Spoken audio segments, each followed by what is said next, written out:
Eu nunca pensei que pisaria de novo na estrada de terra que leva a São Miguel do Norte. 40 anos, parece que o mundo girou 1000 vezes sem mim. O ar aqui é o mesmo, seco, carregado do cheiro de capim queimado e café torrado vindo de alguma cozinha distante, mas o resto está diferente. Ou talvez seja eu que mudei demais para reconhecer. Saí da cadeia numa noite sem lua, com o coração batendo tão forte que parecia que ia acordar todo mundo no presídio. Não vou dizer como consegui, isso não importa agora, mas a cada passo que eu dava, a lembrança dos portões de ferro se fechando atrás de mim se misturava com a lembrança de quando eles se abriram, 40 anos atrás, para me engolir de vez. Eu tinha 28 anos, um corpo forte e a vida inteira pela frente. Quando voltei a sentir a liberdade no rosto, já não tinha mais juventude, nem dentes inteiros, nem amigos esperando. O caminho para o vilarejo é longo, mas a estrada conhece minhas pegadas. As pedras ainda estão no mesmo lugar, algumas árvores continuam tortas como antes, e o vento sopra igual, assobiando nos ouvidos como fazia quando eu era menino. Só que agora, cada canto que passo me cutuca a memória, e não são memórias boas. Cheguei à entrada da vila ao amanhecer. A placa de madeira com o nome Bem-vindo a São Miguel do Norte estava caída, comida pelo tempo e pelo cupim. As primeiras casas já não eram de barro cru, mas de tijolo e telha. Havia um bar novo onde antes ficava o armazém do seu Pedro. E mais silêncio do que eu lembrava. Um silêncio que não era só da madrugada, mas de gente que prefere não falar. Eu sabia que não ia ser bem-vindo. Não depois do que aconteceu. Aqui, notícia ruim corre mais rápido que rio na enchente, e memória ruim nunca seca. Ainda assim, meus pés me levaram até a rua principal. Passando pela venda, vi um velho sentado na porta, limpando um facão. Era Zeca, que na minha época de moleque corria comigo atrás de pipa. Agora, ele me olhou com um olho só, o outro, perdido num acidente de roça, e não disse nada. Só passou o pano no facão devagar, como quem quer mostrar que não esqueceu. Segui.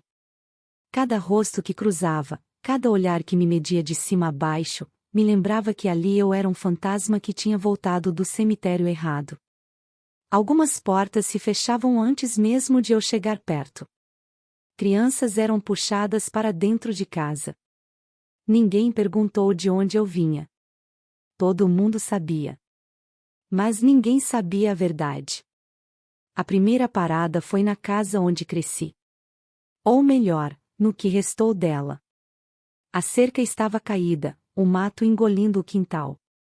O cheiro de laranja azeda no chão. A porta não tinha tranca, empurrei e entrou aquele almofado que parece prender o peito. As paredes, descascadas, ainda guardavam marcas de onde minha mãe pendurava seus santos e as fitas que ela acreditava que afastavam o mal não afastou. Nunca afastou. Sentei no batente da porta e fiquei olhando o quintal.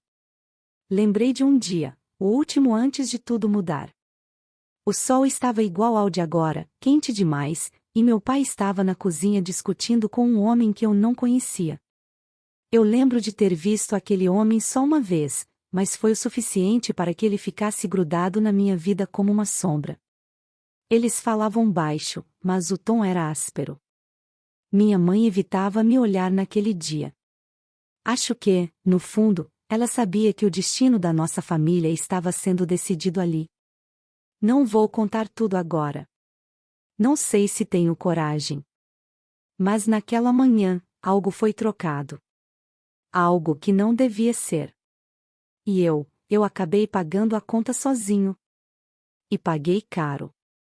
O sino da igreja tocou longe, me arrancando das lembranças. Pela primeira vez em décadas, eu estava sentado na minha terra, respirando o mesmo ar dos que me julgaram e me condenaram sem ouvir minha versão. E eu sabia que, se quisesse viver meus últimos anos em paz, ia ter que contar a verdade. Toda ela. Mesmo que ninguém acreditasse. Mesmo que isso abrisse feridas que o tempo só fez cicatrizar por fora. Mas antes, Eu precisava encontrar 3 pessoas. As únicas que podiam confirmar o que realmente aconteceu. E eu não sabia se elas ainda estavam vivas. O sino da igreja continuava batendo, e cada badalada parecia marcar não só as horas, mas o tempo que eu tinha perdido. Levantei do batente com as pernas pesadas.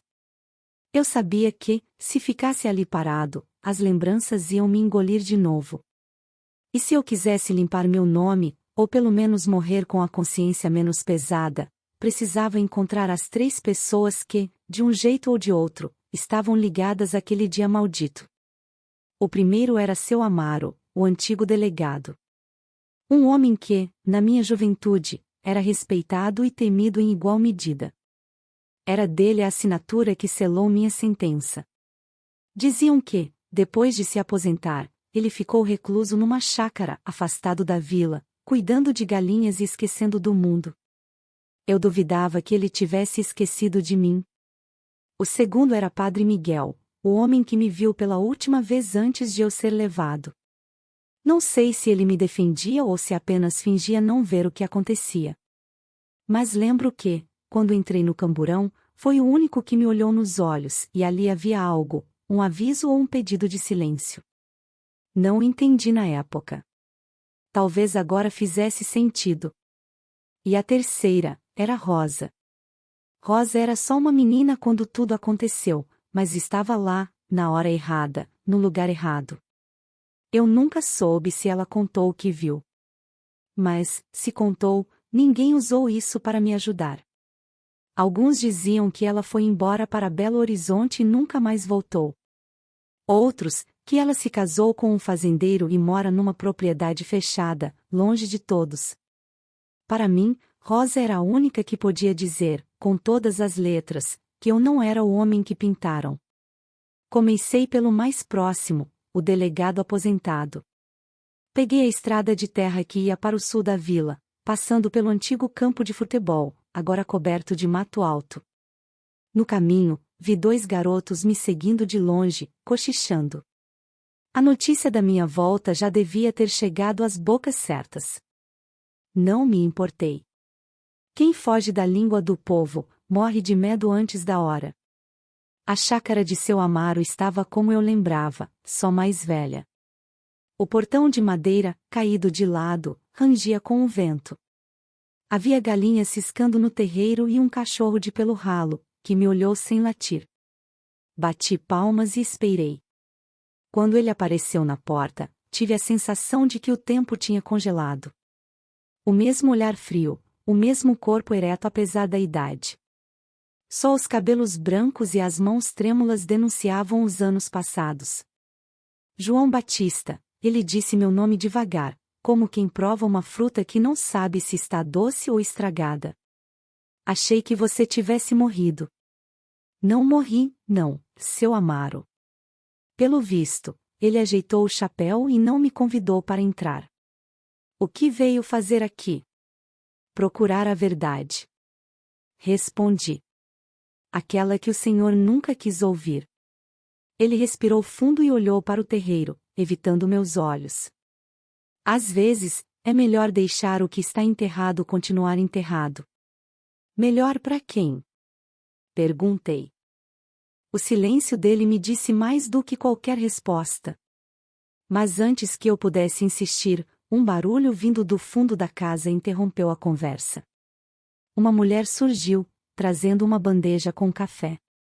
Olhou para mim, depois para ele, e perguntou: "Esse é o homem?"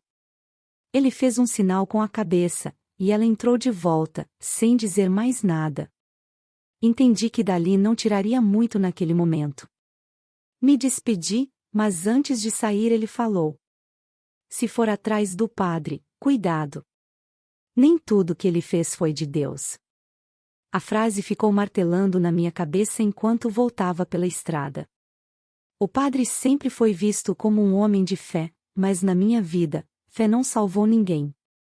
Ao contrário, foi nas paredes da igreja que começou a minha ruína. Cheguei à frente da paróquia no fim da tarde. O prédio ainda era o mesmo, com paredes brancas e janelas verdes descascadas. A torre do sino parecia mais baixa, mas talvez fosse eu que estivesse olhando de outro jeito. O portão estava aberto, e entrei. Dentro, o cheiro de vela queimada e madeira encerada me trouxe uma lembrança tão forte que minhas mãos suaram. Padre Miguel estava ajoelhado no altar, rezando baixo. Quando me viu, congelou. O silêncio que se seguiu foi pesado, só cortado pelo som de um banco rangendo quando ele se levantou. João, disse, e parecia mais velho que o delegado. Pensei que nunca mais veria você. Pois é, padre. Falei, tentando controlar a raiva que crescia. Acho que chegou a hora da gente conversar sobre o que o senhor viu naquele dia. Ele apertou os lábios e fez o sinal da cruz. Nem tudo é como você pensa. Então me explica. Não aqui. Respondeu, olhando para as portas. Volte amanhã, cedo. Tem gente demais ouvindo. Eu sabia que, quando alguém em São Miguel do Norte dizia que tem gente demais ouvindo, não era figura de linguagem. A conversa estava marcada. Até lá, eu precisava descobrir se Rosa ainda vivia. E se ainda lembrava do que tinha visto. A noite caiu rápida em São Miguel do Norte. O vento trouxe o cheiro de lenha queimando e de comida simples, mas reconfortante. As luzes das casas acesas atrás das cortinas pareciam olhos me observando. Eu sabia que, enquanto caminhava, meu nome corria de boca em boca. Alguns deviam estar se perguntando como eu tinha coragem de voltar. Outros, talvez, estivessem lembrando que eu ainda respirava. A conversa com o padre ficou martelando na minha cabeça, mas eu sabia que não podia perder tempo. Se Rosa ainda estivesse viva, ela poderia ser a peça que faltava no meu quebra-cabeça. Só que encontrá-la não seria fácil. 40 anos é tempo demais para qualquer rastro. Passei no boteco que agora ocupava o lugar do antigo armazém do seu Pedro. Um rádio chiado tocava modas antigas, e 3 homens jogavam dominó na mesa de canto. O dono, um rapaz magro de bigode ralo, me olhou de cima a baixo, reconhecendo de algum canto da memória. Procura o quê? Perguntou, enquanto enxugava um copo. Uma pessoa. Respondi. Rosa, filha da dona Benta. O nome pareceu deixar o ar mais pesado. Um dos homens parou de jogar, me mediu com os olhos e disse: A Rosa não é mais de São Miguel. Casou com um fazendeiro. Mora num sítio lá pros lados da Serra Branca. Longe? Perguntei. Uns 15 quilômetros, mas é caminho ruim. E, ele fez uma pausa, não sei se vai querer receber visita. Agradeci e saí. O caminho até a Serra Branca passava por uma estrada de terra estreita, com mato alto dos 2 lados. A lua fina mal iluminava o chão, e cada barulho de bicho na beira do mato fazia meu corpo ficar alerta. Não era medo, era costume de quem passou a vida cercado de gente pronta para atacar por qualquer motivo. Cheguei ao portão de madeira do sítio quase na meia-noite. Havia um lampião aceso na varanda, e uma silhueta sentada numa cadeira de balanço. O coração acelerou. Era ela. Mesmo de longe, eu reconheci. Rosa tinha envelhecido, mas o jeito de segurar as mãos no colo era o mesmo. Não sei se era sorte ou destino, mas ela estava ali, diante de mim. Empurrei o portão, que rangeu alto. O som fez o cachorro se levantar e vir até a cerca, rosnando baixo. Rosa parou o balanço e me olhou. No início, não houve reconhecimento. Depois, vi seus olhos se arregalarem devagar. João? Disse, quase num sussurro. Sou eu. Meu Deus, ela se levantou, hesitante. Achei que você estivesse morto. Muita gente achou. Mas estou aqui. E preciso falar com você. Ela hesitou, olhando para dentro da casa, como se verificasse se alguém estava ouvindo. Depois, abriu o portão com cuidado e me deixou entrar. O cachorro, depois de farejar, voltou para o canto. Sentamos na varanda. Ela me ofereceu café, mas eu recusei. Não estava ali para conforto. Rosa, você lembra daquele dia? Perguntei, direto. Ela respirou fundo, apoiando os cotovelos nos joelhos. Lembro. Como se fosse ontem. E você contou o que viu? Contei. Respondeu, olhando para o chão. Mas ninguém quis ouvir. Quem não quis? Pressionei. O delegado. E ela parou, mordendo o lábio, o padre. Senti o estômago revirar. E por quê? Porque o homem que estava com seu pai naquele dia, ele não era qualquer um. Tinha influência. Dinheiro. E o que ele queria, não era algo que a gente pudesse impedir. O que ele queria? Minha voz saiu mais alta do que pretendia.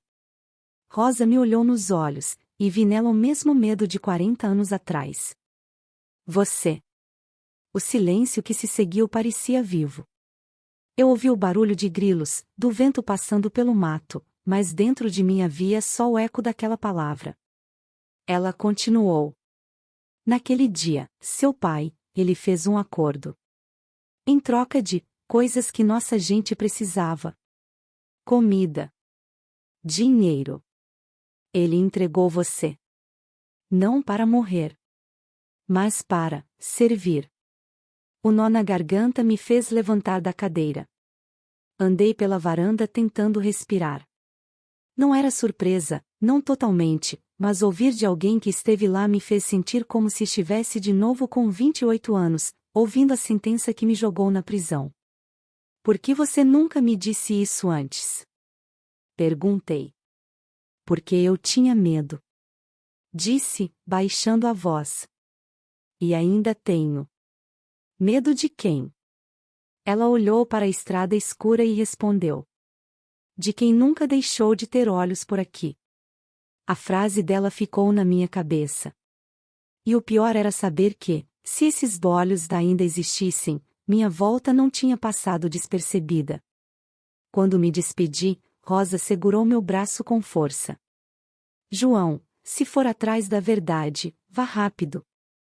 Antes que eles venham atrás de você. Saí dali com o coração disparado, a certeza de que minha volta não era só um reencontro com o passado, era também um convite para ele me engolir de novo. Acordei antes do sol. Não foi sono leve, foi vigília. Em São Miguel do Norte, a madrugada tem um silêncio estranho, como se o mato todo estivesse prendendo o fôlego para ouvir passos na estrada. Lavei o rosto no tanque do quintal da casa velha, mastiguei um pedaço de pão duro com café ralo e segui para a igreja.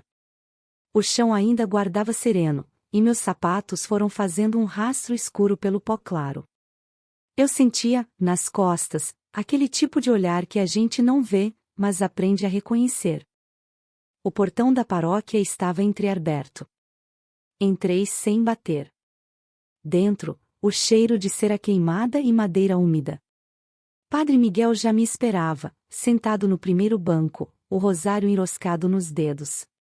Quando me viu, levantou devagar, como se os ossos pedissem licença. Obrigado por ter vindo cedo, disse. Menos ouvidos. Sentei na ponta do banco. Ele ficou de frente para mim, mas sem encarar. Havia culpa no jeito como mexia o rosário, como quem tenta contar pecados junto com as contas. O senhor me deve uma verdade, falei. Rosa disse que o senhor e o delegado ignoraram o que ela contou. O padre respirou fundo. João, às vezes o que chega até a gente vem deformado pelo medo. Medo de quem? Insisti. Ele engoliu seco, olhou em direção ao altar e respondeu num fio de voz. Do coronel. Aquele nome não saía inteiro. Mas eu sabia de quem ele falava, Coronel Alcides Furtado. Homem de terra grande, dinheiro maior e generosidade que vinha sempre com recibo. Na minha juventude, nada se fazia sem passar pela sombra dele, nem festa de padroeiro, nem cercamento de pasto, nem a vida dos pobres. Ele está morto? Perguntei. Está, há muito, disse o padre. Mas quem herda a terra herda jeito. Os sobrinhos dele são os donos das cercas agora. E dos silêncios. As mãos do padre tremiam. Naquele dia, seu pai entrou aqui com Alcides. Falaram na minha sala. Ele fez o sinal da cruz, como se pudesse absolver a si mesmo. Eu ouvi mais do que devia. Não eram palavras para a casa de Deus. O que foi dito? Que a vila estava vazia de mantimentos, que a seca tinha moído até o café, e que o coronel podia socorrer a gente. 3 caminhões de feira, crédito no armazém. Em troca, queria garantia de obediência. Um exemplo. O padre fechou os olhos. Seu nome foi colocado na mesa como se fosse um saco de farinha. Não foi preciso dizer mais. O estômago apertou. Eu conhecia a fome daquele tempo. Conhecia também a tentação de fazer vista grossa por um punhado de feijão. Mas ouvir que meu nome servirá de moeda, doeu como se fosse novo. O Senhor podia ter falado, eu disse, baixo. E o que você acha que teria acontecido comigo? Respondeu, com amargura que não vi nele antes. Aos santos a gente acende vela, a certos homens, acende-se silêncio. Ficamos calados um instante. O sino, lá fora, deu uma batida seca, como se lembrasse que o tempo não espera confissão. Há outra coisa, ele continuou. Existe um caderno antigo, da Irmandade, onde registrávamos doações e acordos, digamos, contribuições com intenção. Muitas páginas foram arrancadas. Outras, raspadas. Mas há sinais. Onde está esse caderno? Na sacristia. Trancado. Ele olhou de lado. Só eu e o sacristão temos chave. Mas, houve noites em que encontrei a porta aberta sem ter sido eu. Alguém mais sabe. Eu preciso ver. Falei. João, mexer nisso agora é cutucar formigueiro. O formigueiro já foi chutado quando pisei de novo nessa terra. Ele passou a mão no rosto, cansado. Volte ao cair da noite. Quando o último terço acabar. Venha pela lateral, pelo pátio dos fundos. Eu deixo uma vela acesa na segunda janela. Se não houver vela, não entre. Assenti. Levantei para ir embora quando escutamos passos no adro. 2 homens de chapéu baixo cruzaram a porta como se fossem donos do lugar. Não tiraram o chapéu. Um deles trazia um saco de estopa pendendo da mão. Bom dia, padre. Disse o da frente, sorrindo sem dentes. A gente veio deixar uma lembrança. O saco foi largado no chão, e um cheiro forte, metálico, subiu. Não precisei abrir para saber que não era coisa para a igreja. O padre crispou a boca, fez menção de reclamar, mas recuou. E esse aí? O outro apontou o queixo para mim. Um devoto, murmurou o padre. Devoto com cara conhecida, disse-o sem dentes, medindo meus ombros, o pescoço, como quem escolhe tábua no madeireiro. Não é boa hora de rezar por aqui. Tem estrada esperando gente. Os 2 saíram sem olhar para trás. Ficamos estátuas por alguns segundos. O padre empurrou o saco com a ponta do sapato, e a estopa se abriu. Dentro, um amontoado escuro e penas, uma galinha degolada, as patas amarradas com barbante vermelho. Um bilhete amassado preso nas garras. Quem volta sem convite, volta para o Campo Santo. Não precisei ler 2 vezes. Saí da igreja com o recado colado na pele. O sol já esquentava, e as sombras encolhiam. No caminho até a casa velha, notei marcas novas no pó da estrada, pneus que pararam, voltaram, pararam de novo. Alguém me vigiava em círculos, como cachorro que cerca bicho cansado. Quando cheguei, a porta da frente tinha um X de carvão. Dentro, Nada fora do lugar, porque já não existia muito o que mexer, mas senti outro cheiro, estranho àquela casa, perfume barato, desses que a gente encontra no balcão do posto. Alguém entrou, andou devagar e saiu. Deixou só o rastro no ar para dizer: eu pude. Sentei no batente com o bilhete da igreja na mão. O peso do papel, pequeno, era maior que pedra. Pensei em seu Amaro. No aviso dele, nem tudo que ele fez foi de Deus. Talvez o padre tivesse tentações que só agora eu entendia: sobreviver, proteger, negociar migalhas com quem distribuía pão e medo no mesmo saco. Esperei a tarde cair. Fui até a venda comprar fósforos e uma lanterna dessas de pilha fraca. O rapaz do balcão tentou puxar conversa, mas eu respondi com um aceno seco. Eu precisava guardar a pouca coragem que tinha para a noite. Voltei à paróquia quando o céu já tinha puxado um cobertor roxo sobre as casas. As janelas respiravam luz amarela. Fiquei observando de longe. Primeira janela, escura. Segunda, uma vela acesa, como combinado. Respirei pela boca, para a coragem não escapar pelo suspiro, e pulei o muro baixo do fundo. O pátio cheirava a planta molhada. O vento fazia a vela dançar por trás da janela. Empurrei a porta lateral. Rangeu, mas cedeu. A sacristia era um quarto estreito, com armários antigos, panos de missa dobrados, uma estante torta. Padre Miguel não estava ali, pelo menos, não à vista. Em cima da mesa, uma chave pequena. Ao lado, um copo com água pela metade. Havia pressa no jeito como aquilo foi deixado. A fechadura do armário central tinha marcas de uso repetido. Enfiei a chave, girei devagar. O armário abriu-se com um sopro de poeira. No meio de livros de reza e caixas de vela, uma pasta de couro. Dentro, o caderno da Irmandade.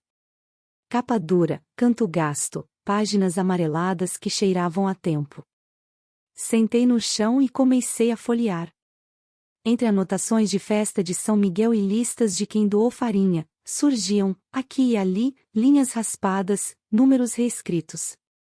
Em certas páginas, a lâmina havia passado tão fundo que a folha quase rasgou. Ainda assim, alguns nomes resistiam à raspagem. Furtado aparecia, torto, como se tentassem expulsá-lo do papel e ele insistisse em ficar. Em outra página, o nome do meu pai, Severino Batista, ao lado de da antecipação de mantimento, acerto com pessoa da casa X.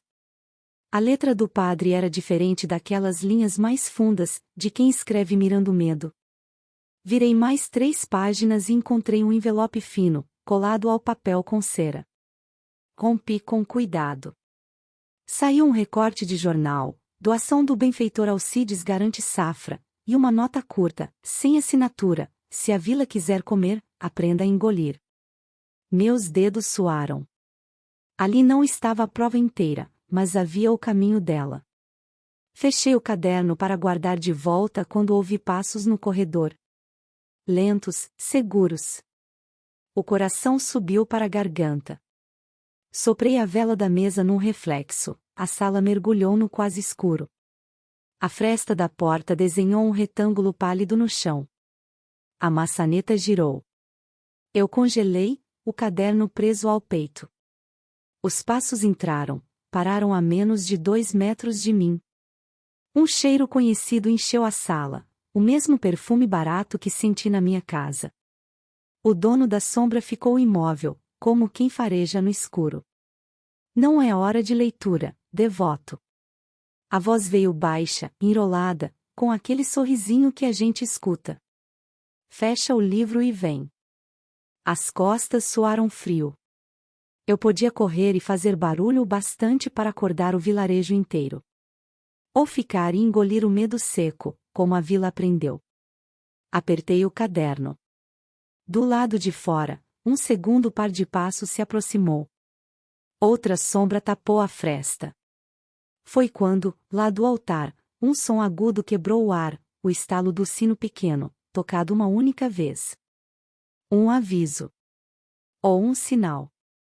As sombras hesitaram por um instante que valeu ouro. Eu precisava escolher em um único fôlego, proteger o caderno e fugir, ou enfrentá-los ali, naquele lugar onde tanta coisa foi escondida em nome da paz. A mão do homem avançou para o meu ombro no escuro. E então eu me levantei quando senti os dedos dele tocarem meu ombro. A reação foi instinto puro. Não pensei, não pesei consequências, apenas me virei rápido, empurrando o corpo contra o dele com força suficiente para deslocar o ar da sala. O choque fez a cadeira atrás de nós cair, e o barulho ecoou na sacristia como um tiro. O outro homem, o da porta, avançou. Eu já estava com o caderno debaixo do braço, protegendo-o como se fosse a única coisa que me mantinha vivo. No escuro, os movimentos viram sombras rápidas, não se vê o rosto, só o contorno da ameaça. Larga isso, Batista! Gritou o que eu tinha empurrado. A voz saiu cheia de raiva e um quê de satisfação, como se já tivesse esperado por esse encontro. Não larguei. Ao invés disso, corri para o canto da sala e empurrei a janela lateral.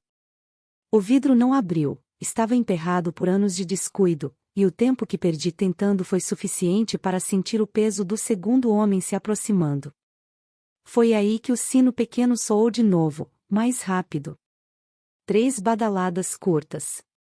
Não era acaso. Padre Miguel sabia que eu estava encurralado. No impulso, chutei o pé da estante. O móvel, velho e instável, tombou com estrondo, espalhando caixas e livros pelo chão. Isso me abriu um corredor improvisado até a porta. Passei pelo primeiro homem, que tentou me segurar pelo braço, torci o corpo e ouvi o rasgar do tecido da minha camisa. O segundo tentou bloquear a saída, mas um empurrão com o ombro fez cambalear contra a parede. Corri pelo corredor estreito, sentindo o chão de madeira render sob meus pés. Ao sair para o pátio, vi a silhueta do padre perto do altar, acenando discretamente. Ele não se aproximou, sabia que não devia ser visto perto de mim agora. Atravessei o muro baixo com um salto que minha idade já não permitia com facilidade. Caí de mau jeito, sentindo a dor subir pelo joelho, mas continuei. Atrás de mim, vozes gritavam, e o barulho de passos rápidos no cascalho avisava que eles não tinham desistido. A rua principal estava quase deserta, só algumas janelas com luz fraca. Não podia correr até minha casa, seria o primeiro lugar onde me procurariam.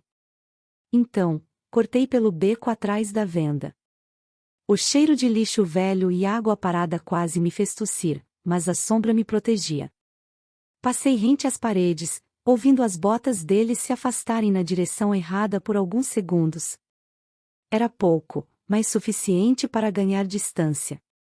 O beco me levou até os fundos do boteco, onde um portão de ferro semiaberto dava para o quintal. Empurrei e entrei. Um cachorro magro rosnou, mas reconheceu que eu não era ameaça. Atravessei até alcançar a estrada de terra que levava para o lado oposto da minha casa. Ali, no escuro, parei para respirar. O caderno ainda estava firme sob o braço, mas minhas mãos tremiam. Não era só a corrida, era a certeza de que agora eu tinha algo que podia mexer com gente que não perdoava. Segui pela estrada, mas evitei lugares conhecidos. Lembrei que, atrás do antigo campo de futebol, havia um galpão abandonado que servia para guardar ferramentas na época das festas. As paredes de tijolo cru ainda resistiam, e as portas podiam ser trancadas por dentro. Decidi me esconder ali até a madrugada. Entrei no galpão e encostei a porta com um pedaço de madeira. A luz da lanterna revelava poeira no ar e teias de aranha nas vigas. Sentei num canto e abri o caderno. As páginas, vistas com calma, mostravam um padrão. Os acordos sempre vinham acompanhados de nomes da vila e quantidades de mantimentos. E, ao lado, em anotações menores, iniciais que provavelmente eram das pessoas oferecidas como parte do trato. Meu nome aparecia 2 vezes. A primeira, com data do mês anterior ao dia que fui preso. A segunda, 3 dias depois, como se tivessem registrado a entrega. Ao lado, um símbolo estranho, um X cortado por uma linha, algo que parecia marca pessoal de alguém. Fiquei encarando aquele símbolo, tentando puxar da memória, até que ouvi um estalo do lado de fora. Passos lentos, arrastados, como se alguém quisesse anunciar presença. A voz veio logo depois. João, era grave, quase um sussurro, mas carregada de ironia. Você anda mexendo onde não deve. A madeira da porta rangeu sob uma pressão leve. Não adianta se esconder. A gente tem tempo. Outra batida, mais forte. E você, não tem saída. Meu coração acelerou, mas permaneci em silêncio. Segurei o caderno firme. O homem lá fora riu baixo, uma risada curta, de quem gosta de caçar mais do que de pegar a presa. O coronel morreu, mas a lição dele ficou. Quem não aprende, aprende pelo pior jeito. Os passos se afastaram. Fiquei parado, sem me mover, até o som sumir na noite. Sabia que aquilo não era recuo, era aviso. O dia clareou com o canto dos galos. Esperei mais 1 hora antes de sair do galpão. Caminhei até um córrego afastado e lavei o rosto, tentando afastar o peso da noite. Mas uma certeza já estava cravada: com aquele caderno, eu tinha nas mãos algo que podia explicar minha história, e, ao mesmo tempo, me condenar de novo. Voltei para a vila pelo lado oposto, evitando as ruas principais. Passei pela casa de Rosa, mas não bati. Não queria que ela fosse vista comigo agora. Segui para minha casa velha e escondi o caderno sob uma tábua solta no assoalho, onde ninguém mexia desde que minha mãe vivia. Quando estava prestes a fechar a tábua, percebi algo que me gelou. No canto do caderno, entre as anotações, havia outro nome marcado com o mesmo símbolo que o meu. O nome era Rosa B. Fechei o assoalho com cuidado. Aquilo mudava tudo. Não só eu tinha sido moeda. E, se Rosa ainda estivesse viva, talvez ela fosse o próximo alvo. Eu não senti fome naquele dia. Nem sede. Só uma urgência seca, dessas que deixam a boca amarga. O nome de Rosa marcado no caderno ardia na memória feito brasa. Se alguém tinha escrito Rosa B com o mesmo símbolo que riscava meu nome, significava que ela também foi moeda. Ou que estavam tentando fazer dela exemplo novo para lembrar a todos que as velhas regras ainda mandavam. Saí de casa antes do sol encostar no telhado. O vento da manhã trazia cheiro de terra molhada. Alguém tinha jogado água no terreiro para assentar o pó. Peguei a estrada que dava para a Serra Branca, pelo atalho de dentro, por entre as cercas vivas e o capim colonial. Cada passo parecia um pedido de desculpa atrasado. No caminho, vi marcas de pneus mais fundos do que os de carro de praça. Pareciam de caminhonete. Paravam em certos pontos, como quem desce, observa, volta, decide.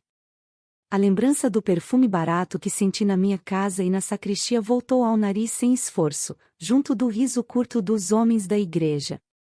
A pele, por instinto, ficou mais atenta. O portão do sítio de Rosa estava entreaberto. A madeira, sempre firme, hoje cedia com um empurrão leve. O cachorro, que na noite anterior me farejara desconfiado, não latiu. Um silêncio pesado grudava na varanda como mofo velho. O lampião apagado, a cadeira de balanço parada no lugar, sem o embalo que eu conhecia. Bati palmas, baixo. Rosa? Chamei, sem passar do primeiro degrau. A voz não veio. Só o som lento da porta por dentro, arranhando o chão como se uma mão sem vontade a empurrasse. Esperei o suficiente para perceber que ninguém responderia. Então, subi. A porta estava encostada, e uma fresta deixava entrar um facho magro de luz. Empurrei devagar. O cheiro de café requintado brigava com um outro, estranho àquela casa, fumaça de cigarro forte, desses que deixam os dedos amarelados. Logo depois, senti o rastro discreto do mesmo perfume barato. Eu não precisava ver ninguém para saber, tinham estado ali naquele mesmo amanhecer. Rosa? Insisti, entrando com os pés colados no chão, como faz quem aprende a não fazer barulho onde não é bem-vindo. A cozinha tinha 2 xícaras sobre a mesa. Uma, com o fundo escuro e frio. A outra, pela metade, marcada de batom. No prato, uma broa partida ao meio, migalhas como um mapa apontando para a porta do fundo. Sobre o espaldar de uma cadeira, o chale que Rosa usava quando a brisa cortava a nuca. Não era roupa de sair, era roupa de ficar. O detalhe me gelou. No quarto dela, a cama esticada. Um lençol preso com capricho nos cantos, o travesseiro amassado, e, sobre ele, um fio de cabelo branco brilhando no feixe de luz que entrava pela janela. No criado, um santinho de Nossa Senhora da Conceição com a borda gasta. Ao lado, uma caixa de madeira. Abri. Dentro, umas cartas antigas, dobradas muitas vezes, e uma fotografia desbotada, Rosa, moça, com um vestido simples, olhando para a câmera como se pedisse que ninguém a eternizasse naquele instante. Voltei à cozinha. Foi quando notei a marca no batente, um risco de carvão em forma de X atravessado por uma linha, o mesmo símbolo do caderno. Pequeno, discreto, como quem assina presença sem gritar. O chão rangeu no fundo da casa. Me virei, o corpo pronto para a velha defesa de quem conhece corredor de cadeia. Não era Rosa. Era um homem grande, roupa de trabalho limpa demais para quem acorda cedo para a lida. Chapéu bem colocado, botas sem barro. O sorriso, sem chegar nos olhos. Procurando alguém, seu João? A voz veio macia, contrariando o tamanho do sujeito. Ou alguma coisa.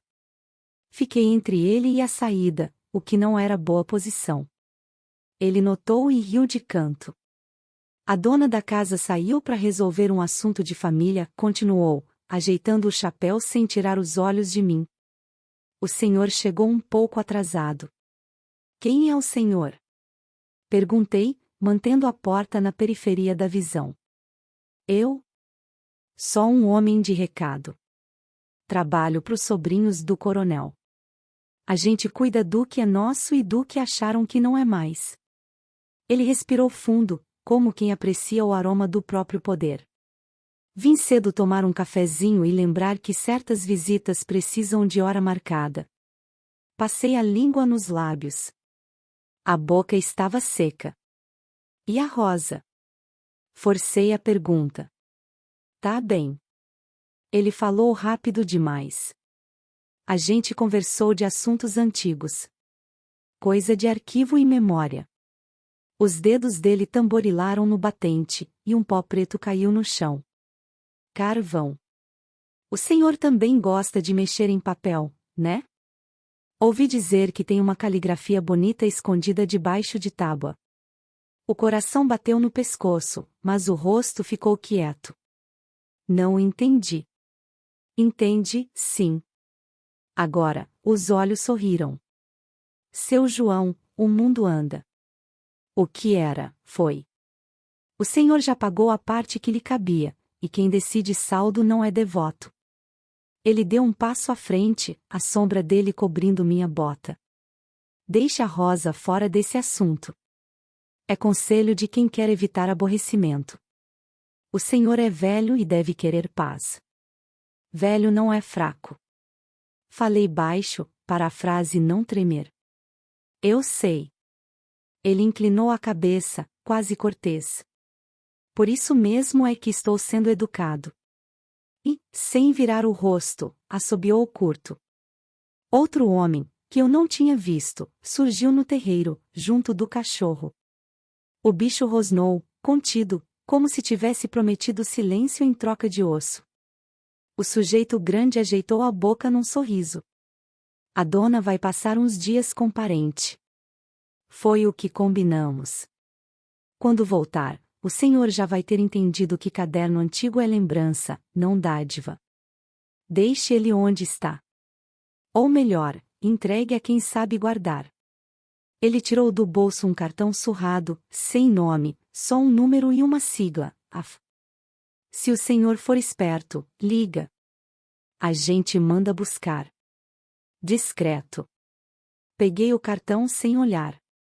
Ele bateu a poeira do carvão nas calças e deu meia volta.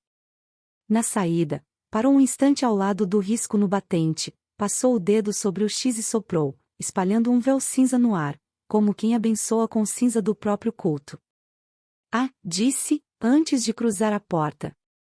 E manda lembrança pro padre. A igreja está bonita com vela acesa. Seria uma pena se um vento ruim apagasse. Eles foram embora sem pressa, tornando o caminho deles maior que a estrada. Esperei o som das botas sumir e só então larguei o ar que eu estava segurando. O cachorro voltou para o canto, enroscado na própria obrigação de vigiar sem latir. Sentei na cadeira de rosa. A xícara com batom ainda morna, não de calor, mas de ausência recente. Passei os dedos pela borda, como quem apalpa a fotografia de alguém que saiu da sala e já não volta igual. Abri a gaveta da mesa. Dentro, uma folha dobrada em 4. Desdobrei. Era uma lista de compras e, no rodapé, em letra menor, uma anotação: se ele voltar, acreditar. A caligrafia era a dela. Guardei o papel no bolso, junto do cartão com as iniciais AF. Eu já tinha visto essas letras no caderno, na capa do recorte de jornal, num canto de página, benfeitor AF garante. Alcides Furtado estava morto, mas seu brasão barato seguia carimbando decisões. O número no cartão devia ser de alguém que segurava as pontas do legado. Ou de quem se achava herdeiro do silêncio. Fechei a porta de rosa e empurrei o portão até ouvir o estalo. Na estrada, os pneus da caminhonete tinham deixado um desenho claro no cascalho. A direção apontava para as terras altas, onde a vista alcança a vila toda. Lugares assim servem tanto para rezar quanto para vigiar. Voltei a São Miguel do Norte pelo mesmo atalho, mas com passos mais leves que a minha idade permite. Enfiei o cartão no caderno, sob a página onde meu nome e o de Rosa apareciam com o X cortado. A pasta de couro fez o papel cravar o segredo como faca num toco. Eu precisava decidir, expor logo, correr para fora e mostrar tudo em praça, ou amarrar mais nós antes de puxar a corda das pessoas certas. No meu mundo, gritar antes da hora só chama bala surda. Procurei o padre. Encontrei a igreja vazia, as janelas abertas para o vento limpar o cheiro de vela. Na sacristia, não havia mais o copo com água, nem a chave na mesa. O caderno eu não trouxera, eu não podia arriscar 2 perdas no mesmo dia. Em cima do altar, no lugar da toalha bordada, um envelope pardo sem destinatário. Abri. Dentro, 3 fotos antigas. Uma, do coronel em pose de benfeitor, cercado de sacos de mantimento. Outra, de uma festa de São Miguel, bandeirinhas, sanfona, sorriso fotografado sob obrigação. A terceira era uma imagem da porta lateral da igreja, noite escura, 2 vultos carregando um caixote estreito. Nas costas de um deles, reconheci o recorte do chapéu de autoridade de antigamente. No canto da foto, a mesma sigla, a tinta já falhando, como se a própria marca cansasse de existir. No verso, uma frase escrita à mão, em letra que não era do padre: quem dá, cobra. Quem pede, paga. Quem fala, some. Guardei as fotos. A nave da igreja, vazia, me devolveu minha própria respiração. Toquei o banco da frente com os dedos como quem pede bênção, e a madeira me deu de volta um faro de verniz velho e promessas que não me pertenciam. Saí pela lateral, olhando 2 vezes antes de pisar fora. Do lado de fora, uma sombra se moveu atrás do cruzeiro do adro. Não fui atrás. Em vez disso, desci a rua e bati na porta de seu Amaro. O velho demorou a aparecer. Quando enfim abriu, tinha o rosto branco de pó, talvez farinha, talvez outra coisa. O senhor sabia que Rosa estava marcada? Perguntei, sem cumprimentos. Ele me encarou por mais tempo do que alguém encara um homem de passado rumoroso. Depois, abriu a porta só o tanto de um segredo. João, em São Miguel, quase todo mundo já esteve marcado um dia. Uns a carvão, outros a caneta. Ele respirou, como quem escolhe qual alívio entregar. Mas a Rosa viu o que não devia. E, do que se vê, ou se esquece rápido ou se paga devagar. Os sobrinhos ainda não aprenderam o preço do esquecimento. Onde ela está? As palavras saíram na marrã. Se o recado veio por gente de chapéu, está no alto. Ele lançou o olhar para a serra. Lugar de vista boa. Lá o vento fala, mas não repete. O senhor vai ajudar? Perguntei. Ele encostou a testa no batente, como quem cansa de uma vez. Ajudei demais quando não devia. Agora, só me resta dizer, não vá sozinho. Saí sem agradecer. A educação é um luxo que às vezes a urgência não compra. No caminho, passei na venda e peguei 2 pilhas novas. O rapaz do balcão tentou saber para onde eu ia. Respondi com um olhar que dizia, não vem. Ele entendeu. Em São Miguel, olhar é idioma oficial. Antes de seguir para a serra, voltei em casa e peguei o caderno. Não podia mais deixá-lo debaixo de tábua, segredo parado apodrece.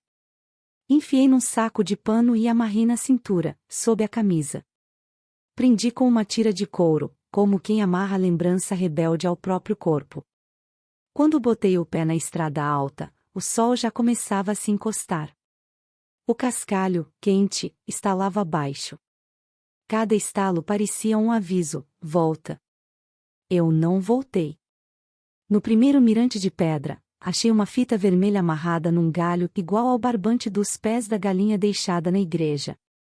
Um recado. Ou um convite. Continuei.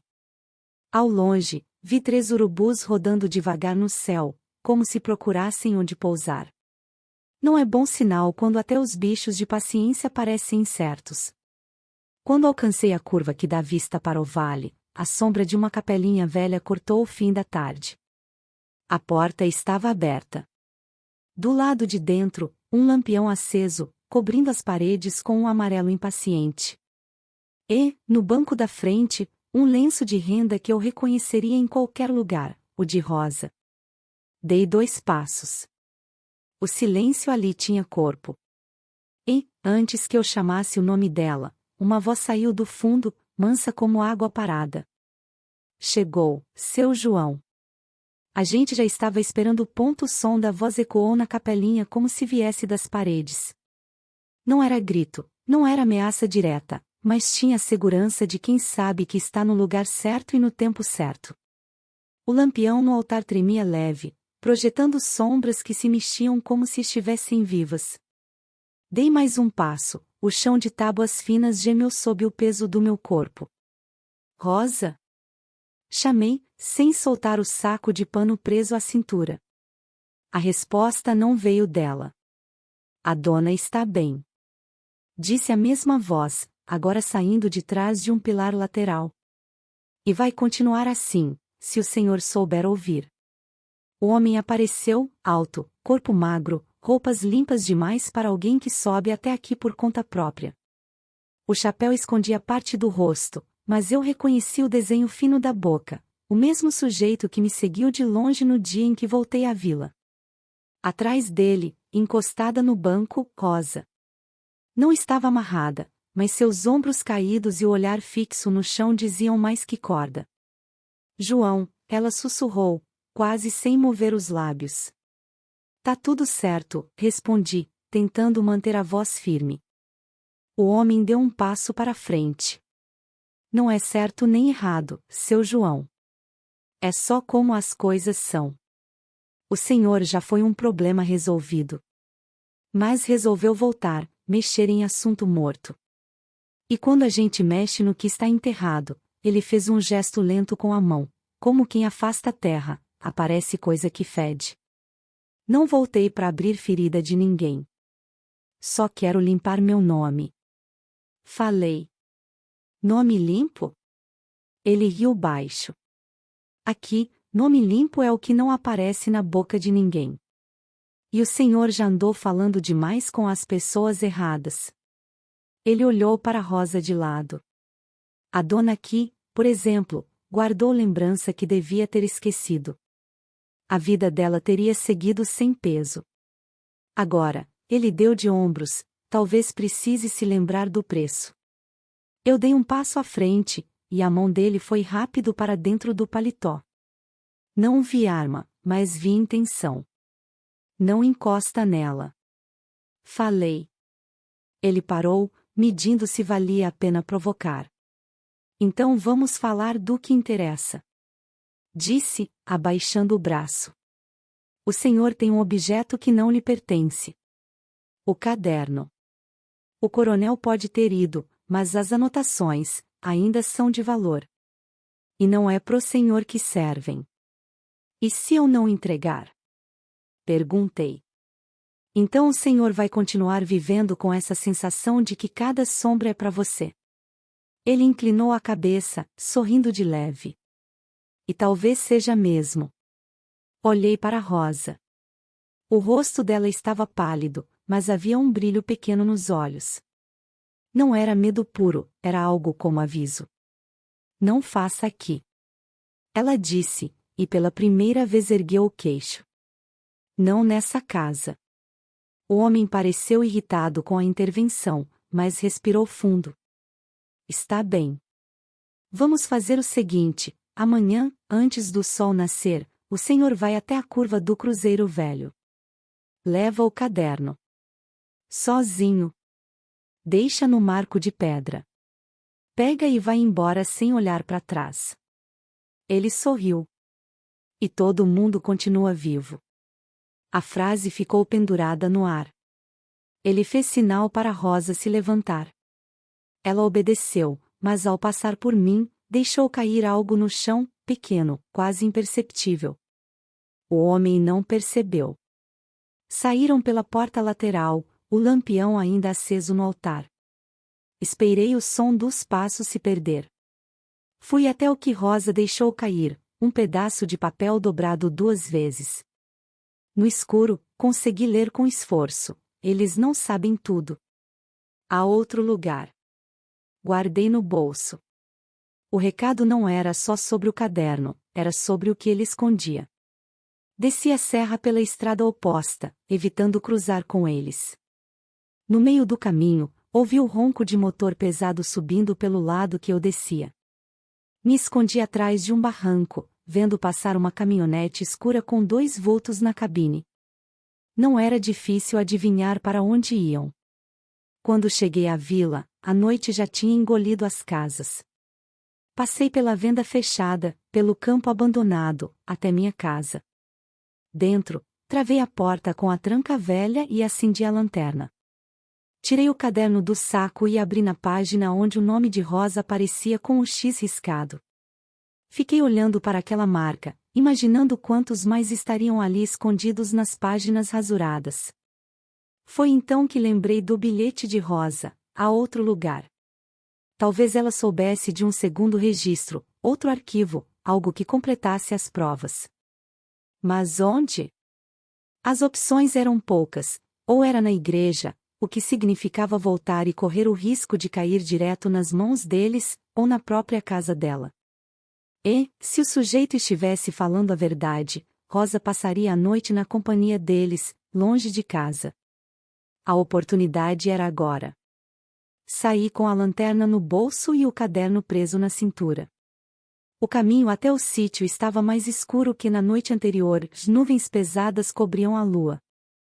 O portão continuava encostado. Entrei. O cachorro, de novo, não deu sinal. Passei pela varanda e entrei na cozinha. O cheiro de café velho ainda estava no ar, misturado ao perfume que já me dava náusea. Revirei as gavetas com cuidado. Nada além de utensílios e papéis sem valor. No quarto, Encontrei a caixa de madeira que eu tinha visto antes, agora sem as cartas. No fundo falso, só pó.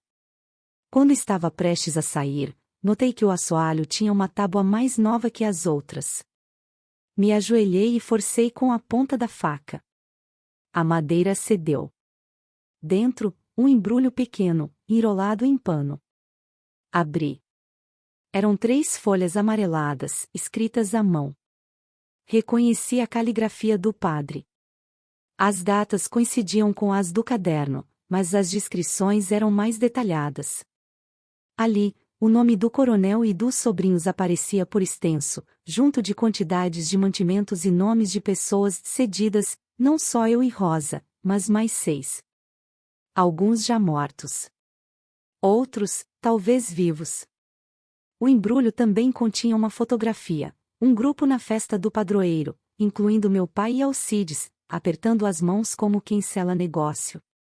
Ao fundo, quase apagada pela sombra, estava Rosa, ainda menina, com os olhos fixos em algo fora da câmera.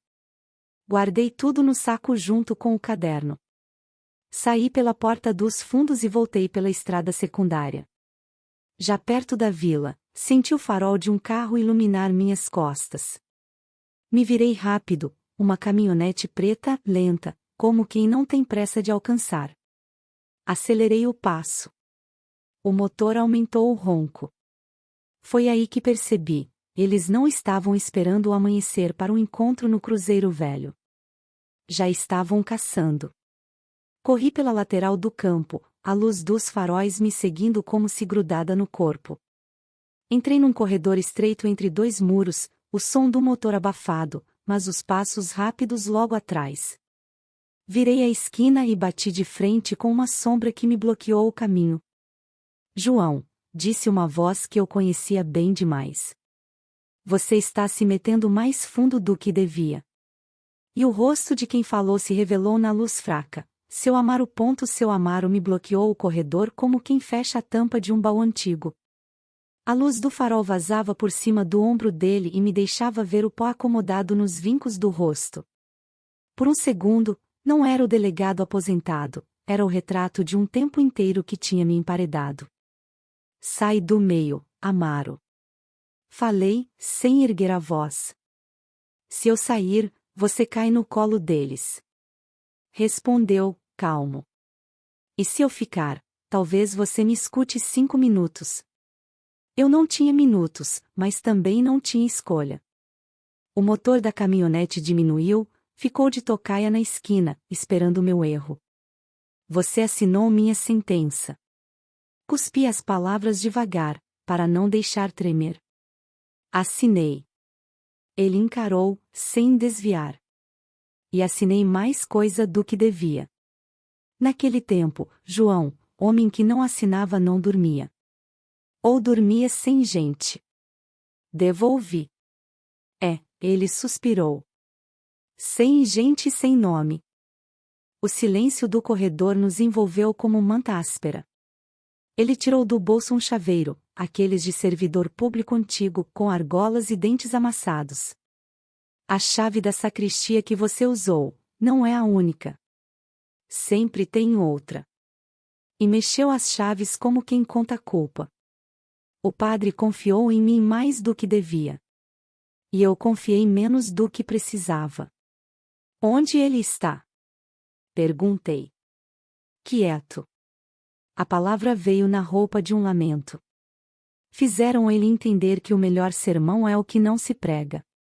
Eu engoli seco. A caminhonete acelerou uma unha, impaciente. Você veio me entregar? Forcei. Vim te tirar do corredor. Ele ergueu o queixo na direção oposta. Pelo quintal da dona Hilda se sai na viela da horta. Eles não entram por lá. Respeitam certos portões, ainda. E por quê? Porque alguém da família deles é afilhado dela. Amaro esboçou um sorriso triste. Até o mandonismo tem madrinha. Ficamos imóveis mais um instante. Eu precisava entender a moeda do velho. O que você quer em troca? Quero que você não morra à toa. Disse, simples. E, a voz falhou 1 milímetro, que eu pare de acordar de madrugada ouvindo sua mãe bater panela no meu ouvido. As lembranças bateram como vento na cara. Minha mãe, pequena, de saia surrada, pedindo para pensar melhor. Eu, novo, achando que a lei era uma parede reta. A parede tinha portas secretas, e eu nunca soube. Amanhã, na curva do Cruzeiro Velho. Ele continuou. Eles não vão sozinhos. Vão te cercar em meia-lua. Vão querer que você largue o caderno e vire as costas. Se você virar, vão te ensinar a andar para sempre olhando para os pés. E se eu não virar? Vão dizer que tropeçou. O velho olhou para o céu de esquina. Meu conselho, não leva tudo. Leva capa, leva febre, não leva doença. Já não levei. Falei. O que presta já está noutro caminho. Os olhos dele buscaram os meus.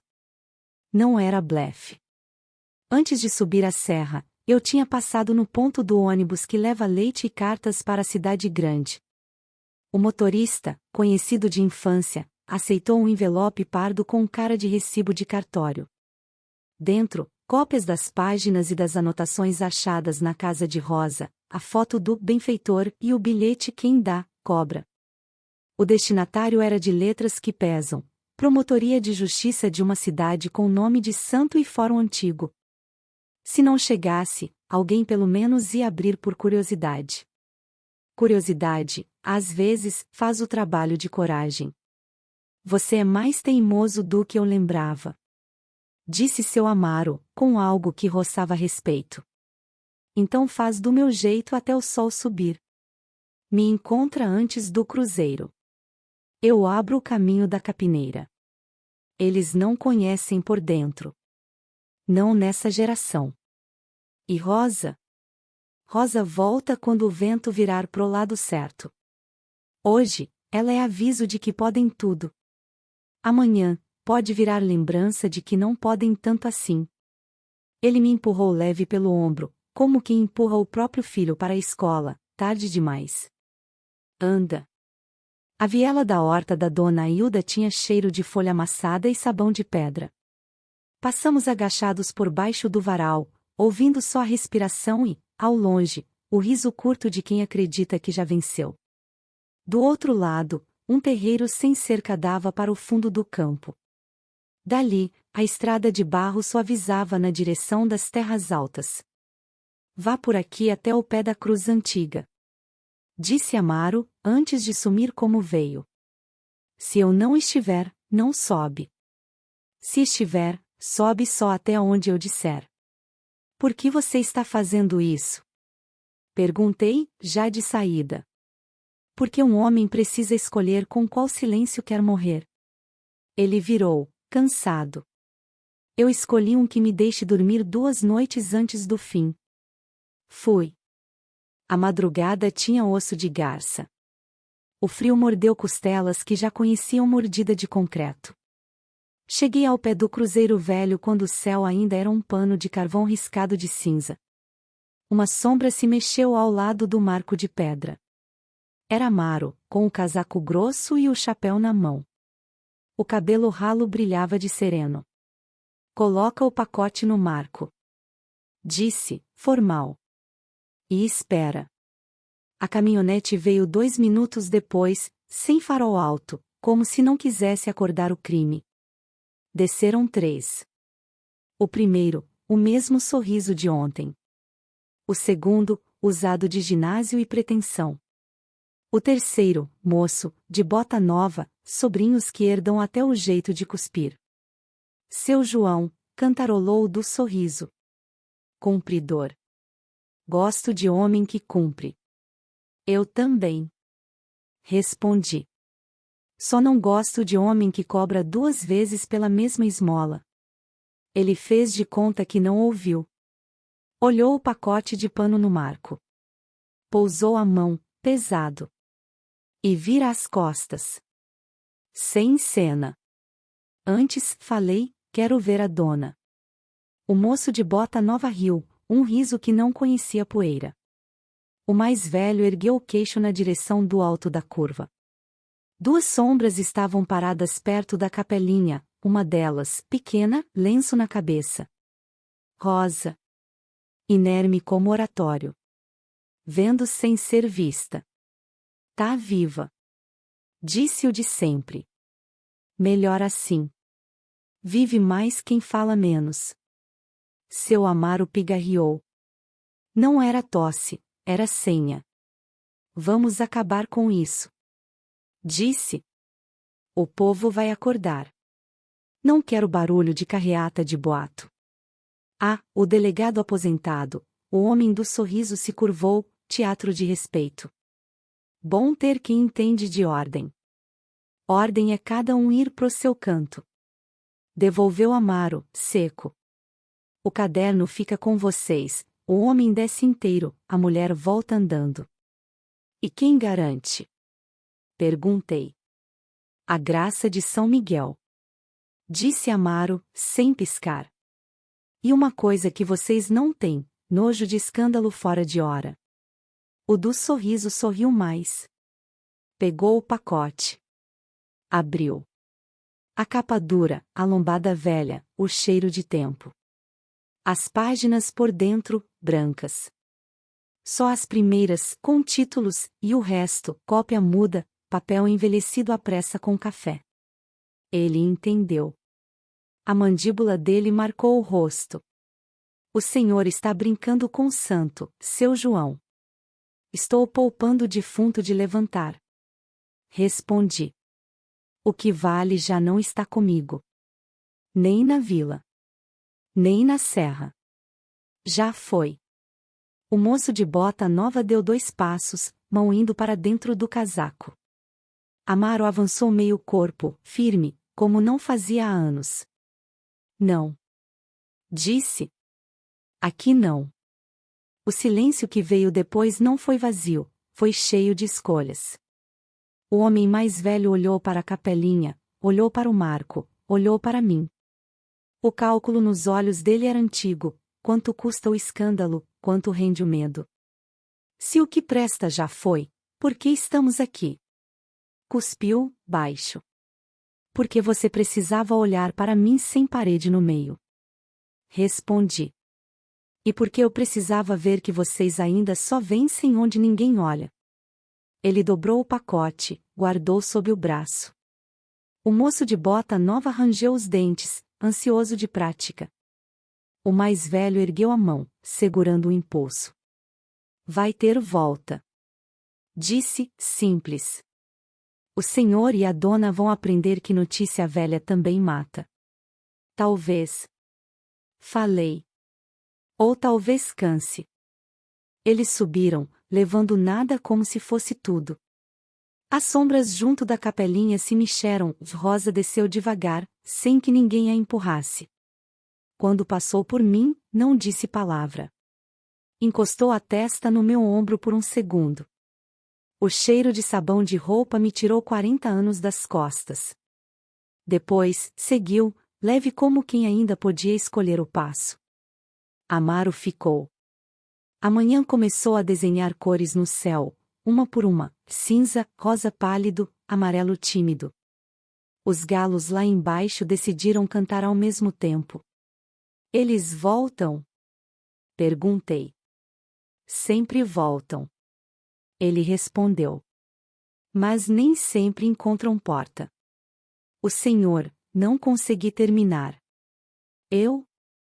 Ele guardou o chaveiro no bolso. Eu vou receber visita. Gente de chapéu que pergunta de velho. Vou dizer que não vi. E depois, deu de ombros, depois eu durmo 2 noites. Quem sabe 3. Obrigado. Falei, sabendo que a palavra nunca paga o que deve. Não me agradeça. Amaro ajeitou o casaco. Só não esqueça. A vila aprende mais com quem lembra do que com quem grita. Ele desceu pelo lado das bananeiras e sumiu no primeiro recorte de luz. Os dias seguintes não foram de paz. Foram de pausa. Em São Miguel do Norte, a notícia circulou como vento por debaixo de porta, que eu tinha voltado, que fui à serra, que deixei um livro de missa no marco, que a dona Rosa reapareceu em casa com um lenço no lugar. Ninguém me atacou no meio da rua. Ninguém me cumprimentou no meio da praça. As pessoas aprenderam, faz tempo, a viver com o pescoço flexível. Na venda, o rapaz do balcão me passou o recado com o troco. O ônibus entregou um envelope lá na cidade, gente de paletó fez cara feia. No boteco, um estranho pediu pinga e esqueceu um maço de cigarros com as iniciais AF impressas no papel, recado bobo e antigo. Na igreja, não viu o padre. Um substituto de passagem rezou missa breve, sem olhar no olho de ninguém. Rosa, à noite, pendurou roupa no varal como sempre, mas agora o lenço branco tinha um nó a mais. Esse nó dizia, vi e continuo aqui. De vez em quando, ela cruzava comigo na rua e não parava, só um toque rápido de unha no polegar, gesto miúdo de quem combina coragem com discrição. Quanto a mim, voltei para a casa velha. Levantei a cerca, arrumei a tábua da sala, plantei 3 mudas de café no fundo, mais por teimosia do que por esperança.